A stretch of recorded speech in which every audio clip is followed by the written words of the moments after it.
ఇదే అని చెప్పి అనిపించే విధంగా జరిగింది. నిజంగా జంగల్ రాజ్యం అనేది మామూలుగా ఇప్పుడు చూసిండం మనం. నిజంగా నాగరిక ప్రపంచంలో మనం ఉన్నామా అన్నది క్వశ్చన్ మార్క్ అనిపించే విధంగా సంక్రాంతి అనేది చేసినారు వీళ్ళు. ఎంత దారుణం అంటే అసలు ఆ వీడియోలు చూస్తూ ఉంటే, ఆ సోషల్ మీడియాలో వైరల్ అవుతా ఉన్న వీడియోలు చూస్తూ ఉంటే ఆశ్చర్యం కలిగిస్తూ ఉంది. మొబైల్ రికార్డింగ్ డ్యాన్సులు, మొబైల్ బండ్లలో కొత్తపేటలో రికార్డింగ్ డ్యాన్సులు, రోడ్డు మీద రికార్డింగ్ డ్యాన్సులు పెడతా ఉంటే మనుషులందరూ పరిగెత్తా ఉన్నారు. పాటలు చూస్తే తాగురా తాగి చిందేయరా అని. రికార్డింగ్ డ్యాన్సులు, దారుణమైన స్థాయిలో రికార్డింగ్ డ్యాన్సులు. మొబైల్ వ్యాన్లలో ఏకంగా లిక్కర్, మొబైల్ అసలు ఏ స్థాయిలో జరిపినారని అంటే ప్రతి నియోజకవర్గంలో ఆక్షను. ఇవన్నీ చేయడానికి ఆక్షను. మా పులివెందులలో కూడా 3 కోట్ల కంటెస్ట్ చేసిన ఎమ్మెల్యే 3 కోట్లకు అమ్ముకున్నాడు. వీళ్ళు ఎక్కడెక్కడి నుంచో వచ్చి అక్కడ సెటప్ చేస్తారు. 9 సెంటర్లలో 8 సెంటర్లలో పెట్టుకుంటారంట. టికెట్లు దోచేయడము. ఆశ్చర్యం ఏంటంటే ప్రభుత్వం దగ్గర నుండి చేయిస్తుంది. ఎమ్మెల్యేలకింత, చంద్రబాబుకింత, లోకేష్కింత, అందరూ పంచుకోవడం, పోలీసులకింత. అసలు ఇటువంటి పరిపాలన, ఇటువంటి పరిస్థితి ఎప్పుడు కూడా చూడలే. ఏ స్థాయిలోకి వెళ్ళిపోయిందనంటే ఈ జంగల్ రాజ్యం అనేది నిజంగా అనుకుంటేనే ఆశ్చర్యం కలిగించే విషయం. ఓ డిఎస్పీ అనేవాడు మైక్ పట్టుకుంటాడు, యూనిఫామ్లో ఉన్నాడు, మైక్ పట్టుకున్నాడు, ఊపేయి కుదిపేయి అంటాడు. డిఎస్పీనా అసలు ఇది ఏం మనిషి వేయడని చెప్పి అర్థం కావడం అసలు. అంటే భీమవరం మీటింగ్లోనే అసలు ఇది నిజంగా సమాజంలో ఉన్నామా లేమా, అసలు ఏం జరుగుతూ ఉంది? జంగల్ రాజ్యం అంటే ఇది కాకపోతే ఇంక ఏ రాజ్యం ఇది అని చెప్పి ఆశ్చర్యం కలిగించే విషయాలు. నిజంగా ఈ బరితెగింపు అన్నది, ఈ విచ్చలవిడితనం అన్నది నిజంగా ఏ స్థాయికి వెళ్ళిపోయిందనంటే చంద్రబాబు నాయుడు గారి ఎమ్మెల్యేలు, చంద్రబాబు నాయుడు గారికి సంబంధించిన వాళ్ళంతా ఏ స్థాయిలోకి వెళ్ళిపోయినారంటే నిన్న 20 పేపర్లో చూసినాం. కోడూరు ఎమ్మెల్యే ఆరవ శ్రీధర్, అదే మనిషేనా అసలు ఇది ఎమ్మెల్యేనా అని అనిపిస్తుంది నాకు.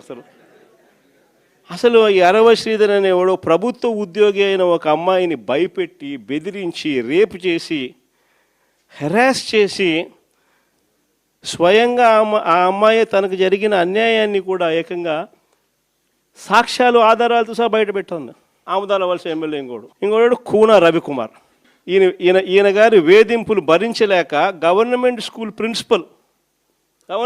ప్రిన్సిపల్ ఆత్మహత్యా యత్నం చేసుకుంటే ఇప్పటి వరకు చర్యలు లేవు. సతివీడు ఎమ్మెల్యే కోనేటి ఆదిమూలం ఒక మహిళను బలాత్కారం చేసిన చివరికి ఆ అధికారిని ఉపయోగించి ఆ కేసునే క్లోజ్ చేయించుకుంటారు. అది ఎంత దారుణంగా జరుగుతుందనంటే ఇంకొకడు మంత్రి సంధ్యారాణి పిఏ ఇంకొకడు తనను లైంగికంగా వేధిస్తున్నాడని మరొక ప్రభుత్వ ఉద్యోగి అయిన మహిళ ఫిర్యాదు చేస్తే అతన్ని వదిలేసి ఫిర్యాదు చేసిన ఆయమను జైల్లో పెడతారు. ఆయమ మీద కేసు. ఇంకోడు గుంటూరు ఈస్ట్ ఎమ్మెల్యే నజీర్ ఇంకోడు. ఈ మనిషి అశ్లీల వీడియోలు కూడా ఆయనతో మాట్లాడుతున్నాడు, వీడు అశ్లీల వీడియోలు చూస్తూ ఉన్నాడు, వీడు అశ్లీలంగా చేస్తూ. అసలు వీళ్ళు ఎవడు అసలు ఏ ప్రపంచంలో ఉన్న. ఇంకోడు మంత్రి సుభాష్, వాసంశెట్టి సుభాష్ ఇంకొకడు. ఏకంగా అశ్లీల డ్యాన్సులు చేస్తూ ఏకంగా చిందులేస్తానంటారు. అశ్లీల డ్యాన్సులు చేస్తూ ఏకంగా స్టేజ్ ఎక్కి చిందులేస్తాడు మంత్రి. అసలు నాకు ఆశ్చర్యంగా ఉంది. అసలు జంగల్ రాజ్యం అని అంటే ఇంకా వేరే పేరు ఏమైనా ఉంటుందా ఈ ప్రభుత్వంలో జరుగుతూ ఉన్న పనులకు?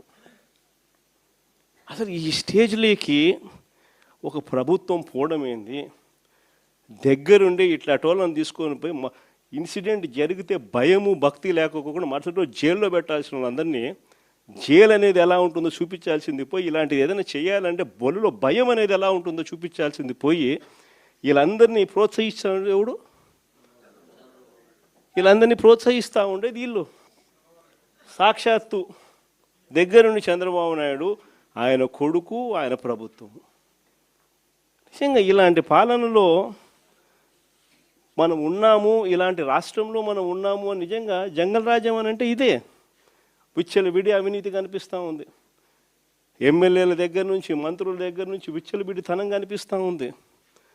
విపరీతమైన కరప్షను, పోలీసులు రెడ్ బుక్ రాజ్యాంగం, ఏ మనిషి తప్పు చేయకపోయినా కానీ దొంగ సాక్ష్యాలు, దొంగ కేసులు పెట్టి బెదిరిస్తూ ఉన్నారు, తీసుకొని పోతున్నారు, అరెస్టులు చేస్తూ ఉన్నారు.